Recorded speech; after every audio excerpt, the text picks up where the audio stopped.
Thank you so much for being with us today.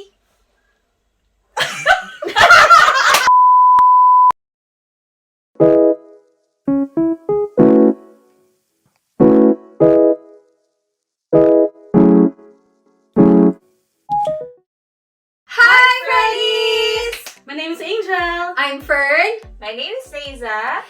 Kumusta naman mga Frennies? Eto, pagod sa duty. Yeah, kagagaling ko lang po sa long day na shift. Ang main topic talaga natin for today is about COVID vaccine. So first, we'll get to the question. Have you had COVID vaccine and what kind of vaccine did you get? Yeah, we had the same vaccine since we're in the same trust. So we had a Pfizer BioNTech vaccine po. Yan.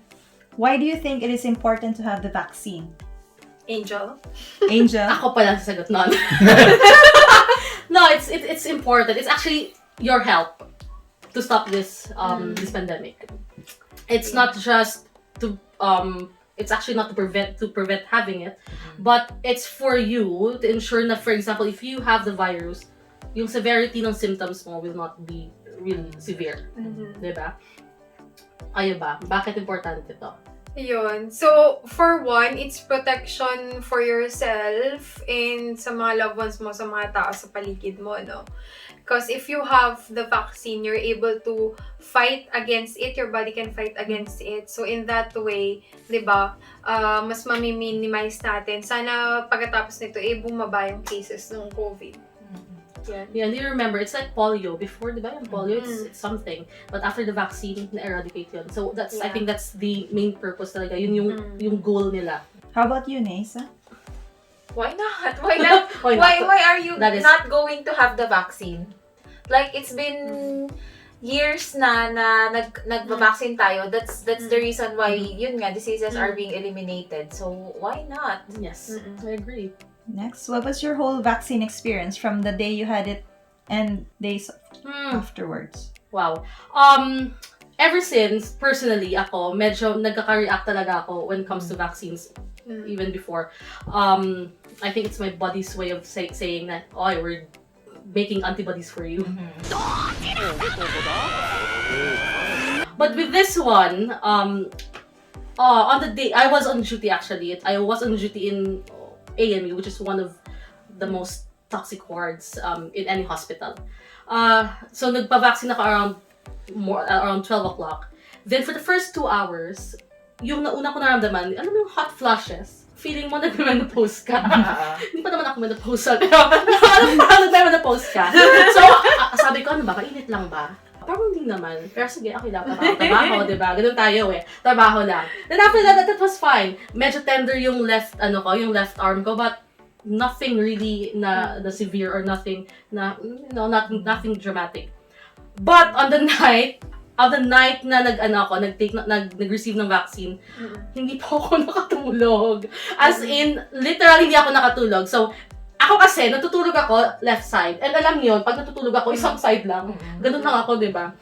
Hindi talaga ako nakatulog kasi the moment na mag-lean ako sa left side ko, talagang mas sakit.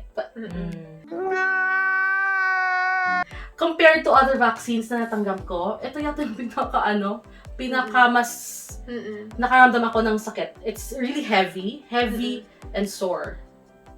Yung left arm. Yung parang pag ganun mo lang, it's really painful. Yeah. Naka-experience ka ba na ganun? Yung painful arm? So, actually, naka-receive po kami ng information leaflet from Pfizer. And ang sinabi ni Angel, those are like the very common symptoms o yung mga mararamdaman mo pagkatapos. So, like, including sa akin, nag-fever ako, nag-chills ako, headache, yung body pain ko, maliban lang dito sa kwan. Tapos, at some point, I cannot eat well kasi para akong nasusuka. So, nag-lose weight ka, be? Sad to say, be? Hindi! Anyway, guys, yun nga, but don't worry kasi expect affected talaga yun when you have vaccine. Tsaka, you'll know that, sabi nga ni Angel, na nagre-react yung body mo sa bakuna dahil nangyayari yung symptoms na yun. Lumalaban yung body mo sa bakuna. Ikaw, Nay, may na-feel ka ba? Wala. Diba? Kabuti pa siya. Diba? Sana all. Try na oil.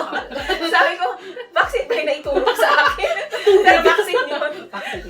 Hindi ko alam kasi after, duty kasi ako noon. So after nung na-vaccine ako, syempre masakit, which is normal. So hindi din siya mas masakit sa flu.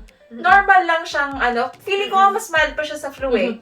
So baka kaiba na din. Hindi, actually may mga kasama din ako na nasabi nila mas malala yung flu vaccine. Mas malala yung flu vaccine na sakit sa akin. So tas wala akong naramdaman after the night, after the day. Ang bahing ako ng bahing the day after. That's it. I don't know if that's that or Yeah, so iba-iba talaga po yung reaction ng body per person. So huwag po kayong matakot na magpa-vaccine. Exactly. Mag-segue lang ako kasi alam ko maraming natatakot. Maraming haka-haka, maraming talagang nagsasabi na, ayoko nito kasi baka mag-COVID ako or what.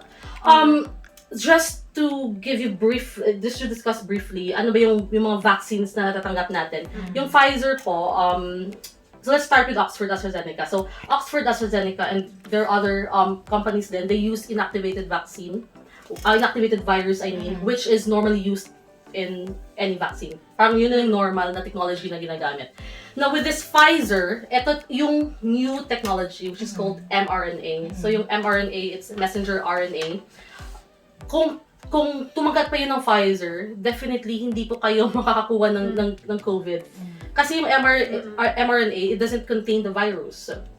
Yung mRNA, messenger lang yun na ini-inject sa body natin, and that mRNA, responsible siya na magsabi sa body mo na mag-produce ka ng spike protein ng virus, and then once nakaproduce yung body mo ng spike protein, yung body mo din mag-respond na kailangan, kasi foreign siya, di ba? So kailangan mag-send ako ng antibodies, yung T-cells mo, B-cells.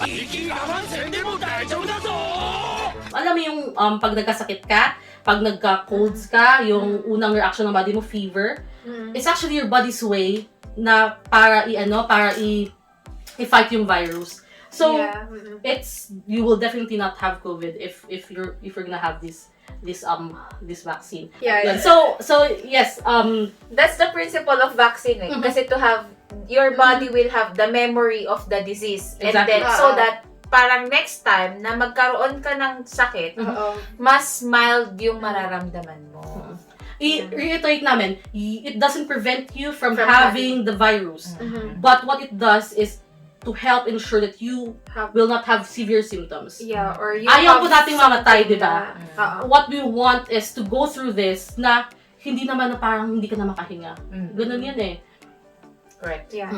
What are the issues regarding the second dose of the vaccine? Ayun po. So, we all got the first dose of the vaccine. But, so currently, ang sabi ng government is they want to extend it to a 10-week difference between the first and the second dose. Well, in fact, sabi ng Pfizer is dapat 3 weeks lang yon. Ang ano nila, 'di ba? Ay yung agwat ng dalawang vaccine. So, sabi nila technically most vaccines work na let's say sabihin natin 50% 'yun pagka-inject sa'yo ng vaccine, and your body will work towards having more antibodies, like let's say up to 80% sabi nila sa 10-week period. So, parang ganun daw yun. Habang tumatagal, nag-increase daw yung efficacy. Kaya sabi nila, okay, baka pwede yun na i-extend natin up to 10 weeks. So, yun yung issue currently sa UK. Yeah. It's very controversial. We're just saying this sa UK lang kasi po. I think it's the only country na nag-impose nito. So far? As So far as I know. Yeah. But it's controversial because hindi siya, wala sa clinical trial na nagsasabi na you still have immunity even if hindi mo matanggap yun. Yung second dose. That's why it's called evidence kasi you will argue to the people na you will have this vaccine after 10 weeks because we have evidence na nakikita mo. It's empirical. I mean, vaccine is a product of science, and science should be evidence-based. Tama. And evidence is not something that you don't have. It's evidence is ano yung maipapakita mo sa tao. Hindi yung ano yung wala na you are assuming that it's dahil wala siya, it's false. But maybe some of you have research this more. If you have evidences, you have literature, comment down below so that we can actually educate more people that hey, maybe they are right. That's right. At the moment, we're just actually taking a leap of faith kasi yung decision, it will not come from us. It will come from those in the government, those yung sa taas. What we can do is just to ensure we still do our hand washing, we still do social the social distancing, use of mask. Please po yung mask hanggang dito sa nose ha. Baka naman hanggang dito pa din, ewan ko. No, let's use our mask properly, please.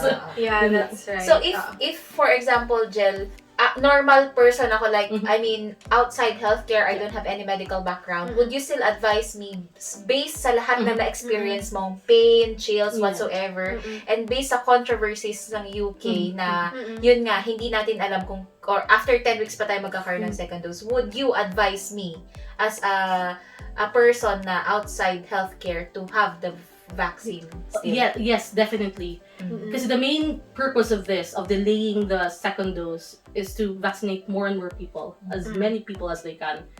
Let's just magtulungan tayo. Let's just make gawin na lang natin yung pwede natin gawin bilang tao, bilang yung pwede mong gawin, and just help the government. Yes, and compared to last spring, yung last April, this is worse. We now have patients 20. I think last time sa ANA ko may mga 24 something years old na I think na-intubate yata yun, or I don't know if he survived. I hope he did. But it's getting younger. Even people na walang comorbidities. We were talking about comorbidities, di ba? Before, sa previous namin na vlog. But now it's not just about high-risk people. Anybody can get it. Oo. Bumabata ng bumabatay na apektuhan ng COVID, which is so alarming. Exactly. Balik tayo sa vaccine na. Sinasabi nila, maraming sasabi, I'm not gonna take this vaccine because this is just the government's conspiracy. What's your take about that? Yung nga sabi natin, what if totoo talaga siya? I mean, let's just go sa other side ng spectrum. What if totoo siya? What if and not having the vaccine is the conspiracy? Exactly. And what if you did not do your part, diba? Let's stop being selfish, I think. Let's start being, let's be a community. I think yun talaga yun. And it's not just, having the vaccine is not just for you. It's parang gusto kong sabihin na it's not your decision anymore eh. Kasi it's for the greater good. It's for the greater good. And if we are talking about public, anong tawag doon? Public safety. If we are talking about public safety, it's your responsibility to protect the public. And sometimes, not having the vaccine should be an option. Diba? Yun. Yes. So, what do you think is the most effective vaccine? Very controversial question. So, since isa lang po yung vaccine na namin, we really do not know, but sabi mga angel. Shall we just say, we can't compare. Vaccines are made differently, different technology, different ways, different populace, different number of people na nasa clinical trials. So let's not do this comparison, yung mga ganito. Personally, if you ask me, I'd go for if I have to pay for my vaccine, kasi dito, libre yung vaccine namin eh. We're thankful na libre yung vaccine namin dito. But if I am somewhere, if I am back home, if I need to purchase a vaccine, I'd go for something cheaper with higher efficacy. I think that's the most logical thing to do. Why would you choose a vaccine that is more expensive but with less efficacy? Exactly. But just to be clear, for us to compare vaccines, we should have the same i-eliminate natin yung mga variables ng population. Exactly. So, for example, vaccine A, B, and C, itetest ko siya sa the same population with the different vaccines, Exactly. It so should be the that same. ma-eliminate. Tama Yeah. yun. Eliminate mo yung variables such as like Mhm. age or gender or ethnicity. Yes. Yeah. para ma-compare mo very accurately yung each vaccine. Pero hindi yun possible. Mhm. Yeah. Diba? I must say, alam mo yung flu, all of us probably have taken flu vaccine, most of us. Alam mo yung flu vaccine, I think it's just more than 50% efficacy. And most of our Yeah. vaccines, it's more than 60%. Yeah. So why, bakit feeling mo, ano what's stopping you? If you took the flu vaccine, what's stopping you from taking this vaccine? Yeah. To think that this is mas higher yung efficacy na binigay nila Exactly, according to clinical trials. and you are going against something na mas infectious and mas severe. Diba? Yeah. So Correct? yun, it's really wise to get the vaccine if I were you. Yeah. It's better to have a particular vaccine than to not have vaccine at Exactly. all. Okay, friends, just to sum it up, yung masasabi ko lang, get vaccinated. Follow the guidelines! Yeah, and be a responsible adult, please. Thank you so much, mga frennies, for being with us today. Yes, and don't forget to click the bell button. Like and subscribe! And comment down below if may mga questions kayo or may mga answers kayo sa mga katanungan namin. Alright, see you again! See you! Bye! Just to sum it up. Ulit! Summing up.